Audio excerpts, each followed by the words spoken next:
How to find your Wells Fargo account and routing number. Hi everyone, this is Kate here and welcome back to the channel. And on this video, we will learn how we can find Wells Fargo account and routing number. So without any further delay, let's get into this video. First of all, you have to open up Wells Fargo application. Make sure that you're logged into your Wells Fargo account. So once you're logged in, you'll be taken into this interface.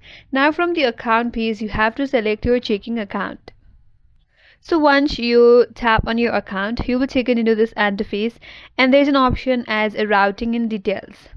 So first of all, if you want to view your account information, go to routing and details, and under that tab there is an account info section. If you want to view your account number, tap on view next to account number, and under that you have two routing numbers, so you could copy your routing number from there. So that's the way to find your Wells Fargo account and routing number. And that's all for this video. Hope this video was helpful, and if you're new to our channel, consider subscribing.